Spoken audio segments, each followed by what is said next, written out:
Hacia las 11 de una mañana fría, soleada y, en cualquier otro sentido, ordinaria de un martes del mes de septiembre, más del 99% de la población estaba muerta. Stuart Jeffries regresaba a casa después de una conferencia de trabajo, cuando todo empezó. Había salido del hotel en la frontera escocesa al amanecer, con la intención de estar en casa a media tarde. Se había tomado los siguientes 3 días de vacaciones, y tenía pensado tirarse en el sofá y hacer lo mínimo posible durante todo el tiempo que pudiera. Conducir a lo largo de casi toda la extensión del país significaba repostar el coche más de una vez. Había pasado ante numerosas gasolineras en la autopista, pero había decidido que esperaría hasta llegar al siguiente pueblo para conseguir combustible. Como hombre inteligente, Jeffrey sabía que cuanto más barata consiguiera la gasolina, mayor beneficio obtendría cuando pasase la nota de los gastos. Norwich era el pueblo más cercano y fue allí donde, en unos segundos, una mañana relativamente normal se convirtió en extraordinaria. A su alrededor, un tráfico intenso pero bastante ordenado se fue convirtiendo en un completo caos a medida que la infección avanzaba por el aire.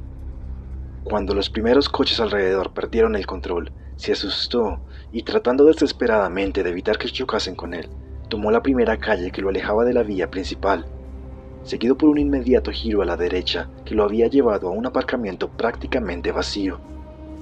Detuvo el coche y bajó, y subió corriendo a un terraplén enfangado. A través de una verja de metal, contempló impotente cómo a su alrededor el mundo se hacía pedazos en un periodo de tiempo imposiblemente corto. Contempló cómo un número incontable de personas se desplomaban sobre el suelo sin previo aviso, sufriendo después la más espantosa muerte por asfixia imaginable. Jeffries pasó las siguientes horas aterrorizado dentro de su coche, con las ventanillas subidas y las puertas bloqueadas con el seguro.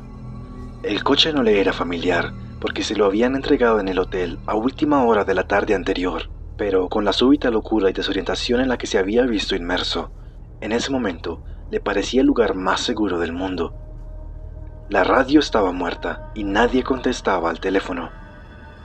El depósito de gasolina estaba casi vacío, y él se encontraba a más de 400 kilómetros de su casa, completamente solo, náufrago en un pueblo desconocido, rodeado de cadáveres y paralizado por el miedo y la incertidumbre. En esas primeras horas había estado demasiado asustado como para moverse. Lo que había presenciado no tenía precedentes. Era terrorífico e inexplicable. La vejiga de Jeffries le forzó a la acción. Después de estar sentado en el coche durante lo que le pareció una eternidad, finalmente no pudo seguir aguantando.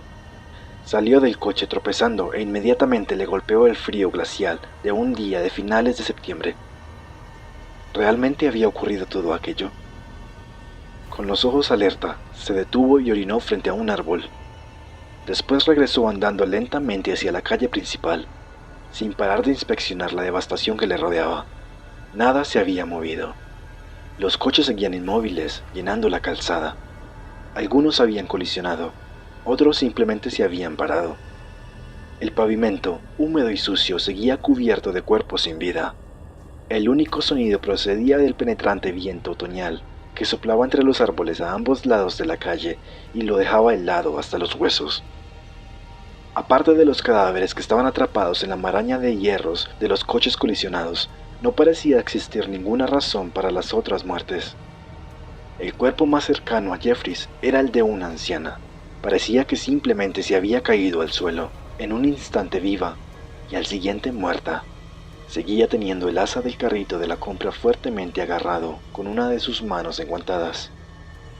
Stuart pensó en gritar pidiendo ayuda. Se llevó las manos a la boca para hacer bocina, pero se detuvo. El mundo estaba tan inquietantemente silencioso, y él se sentía tan expuesto y tan fuera de lugar que no se atrevió a hacer ningún ruido. En el fondo de su mente tenía un auténtico miedo de que, si gritaba, su voz llamaría la atención sobre su posición, aunque no parecía que hubiera quedado nadie para oírle. En su estado vulnerable y cada vez más nervioso, empezó a convencerse a sí mismo de que hacer cualquier ruido atraería a lo que fuera que había destruido al resto de la población de regreso para destruirlo a él. Quizás fuera pura paranoia, pero lo que había sucedido ese día era tan ilógico e inesperado que no iba a correr ningún riesgo. Frustrado y asustado, volvió al coche. En el extremo más alejado del aparcamiento, oculto a primera vista por los enormes árboles, se encontraba el centro comunitario Whitchurch, bautizado así en honor de un dignatario local largamente olvidado. Se trataba de un edificio gris y destartalado que había sido construido, y al parecer arreglado por última vez, a finales de la década de los 50.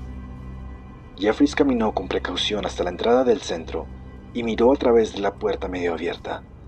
Nervioso, la abrió del todo y dio unos cautelosos pasos hacia el interior. Esa vez gritó, al principio sin levantar mucho la voz, pero no hubo respuesta. Solo le llevó 1 o 2 minutos explorar el frío edificio lleno de corrientes de aire, porque estaba formado por unas pocas salas, a la mayoría de las cuales se accedía desde el vestíbulo principal. Había una cocina muy sencilla, 2 almacenes llenos de mesas y sillas, y servicios de hombres y mujeres. En el extremo más alejado de la sala principal, había otra mucho más pequeña, que conducía hacia el segundo almacén. Era evidente que esta habitación se había añadido más tarde como una extensión del edificio original. La pintura y la decoración, aunque descoloridas y desconchadas, estaban ligeramente menos descoloridas y desconchadas que las del resto del centro. Excepto por los 2 cuerpos de la sala principal, el edificio estaba vacío. Jeffries se obligó a arrastrar los cadáveres al exterior. En la mano de un hombre de cabellos grises, que parecía estar a principios de la sesentena, encontró un manojo de llaves que se ajustaban a las cerraduras del edificio. Decidió que el hombre debía haber sido el conserje, y la señora de cabellos igualmente grises, que había muerto a su lado, debía ser una visita que pretendía alquilar una sala para la reunión de un instituto femenino o algo por el estilo. Sacó los cuerpos rígidos y pesados a través de la puerta y los depositó con cuidado al lado del edificio. Mientras se encontraba en el exterior, decidió que se refugiaría en la sala hasta la mañana siguiente. No fue una decisión difícil.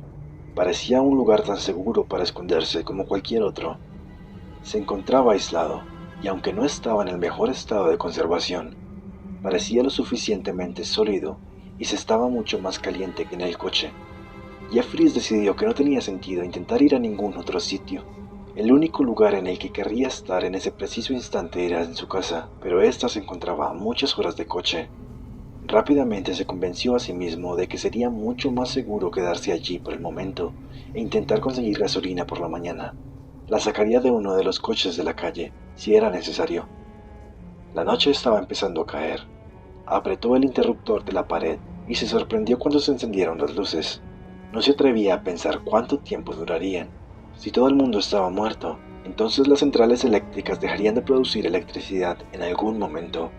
Podría tardar semanas, pero también sabía que podría haberse agotado por la mañana.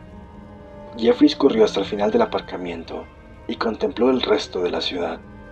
Las farolas de las calles y el resto de iluminación automática, como las señales de tráfico, los escaparates de las tiendas y otras cosas por el estilo, se habían encendido como siempre, pero todo seguía estando inquietantemente oscuro. No había luces en las ventanas de las tiendas ni de las casas, ni faros de los coches en las calles. Volvió a entrar y cerró la puerta con llave. Le hacía sentirse un poco más seguro y mucho menos expuesto.